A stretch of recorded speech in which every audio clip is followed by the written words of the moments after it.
A big blow to the Tories today because their candidate for the mayor of Greater Manchester has just announced his defection. Dan Barker was previously running for the Conservatives against Labour incumbent Andy Burnham, but today he jumped ship to Reform UK, the party formerly known as the Brexit Party. This is what he told the BBC about his defection. I think, in truth, the Conservative Party have given up on Greater Manchester and the north of England. You can see that from inside the party. What they are really doing is trying to protect the blue wall in the southeast and the southwest because they fear that the Liberal Democrats are going to annihilate them. When are we going to get rid of the term wall? It's becoming the gate of politics. No more walls, no more gates, no more suffixes like that. For their part, the Conservatives had pretty sharp words for Barker. An anonymous Conservative parliamentary candidate told Politics Home that, "I congratulate Dan on going from being guaranteed to lose because of his mediocrity to being doubly guaranteed to lose because of his untrustworthiness." These are the same people who selected Barker as their mayoral champion in December 2023. You have to ask, did they have such faith in him then? It's quite fascinating because the Conservatives have always been held together by their lust for power, and now they're just absolutely falling apart. Now, Barker's is not the first defection to Reform. He, of course, follows Lee Anderson, the former deputy chairman of the Tory party. Anderson was suspended from the Conservatives after making Islamophobic remarks about London Mayor Sadiq Khan. He then, coincidentally, decided his heart really lay with Reform. And if polling is to be believed, lots of Tory voters may feel the same.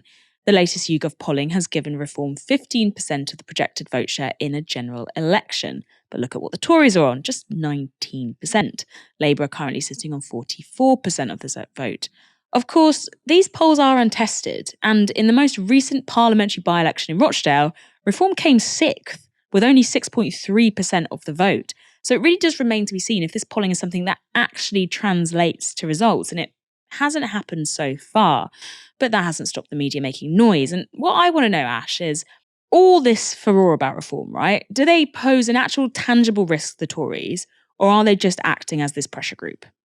I think it can be a bit of both. While Reform is eating into the Conservative Party vote share, at least in, Westminster voting intention polls, they have an ability to spook the Conservative Party into adopting its political positions, its rhetoric, and to empower those on the hard right of the Conservative Party when it comes to eventually launching a leadership bid. So you've got that element where they can operate as a pressure group. And because basically they've got billionaire funders with endlessly deep pockets, they can afford to sort of chuck a few candidates at the wall and see what sticks in a general election. If they end up with candidates in Parliament, and I'm not just talking about, defectors like Lee Anderson, he's on course to lose his seat in Ashfield, I believe it is. But if they end up with, one or two candidates, that's an incredible bully pulpit for them. So I think that they can afford to be both. I think that Reform is already very different from the Brexit Party in that they've ruled out the possibility of any deals with the Conservative Party. Basically, there is no policy position that the Conservatives could say that they would adopt because they're not going to form the next government. And so that's not going to form the basis of any kind of agreement to stand down in particular seats. And yeah, they can afford to see what happens next. What I'd say is that the approach of Reform so far has been quite scattergun. One is that they're obviously fighting an air war with the help of GB News.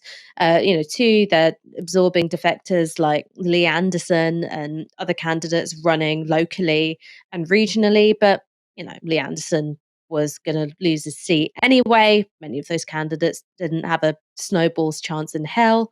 So thinking about how all this is going to add up after the next general election, there is a big old question mark. I would say that on balance, it looks like what they're trying to do is prime the political terrain to ensure that there is a further rightwards drift in the Conservative Party.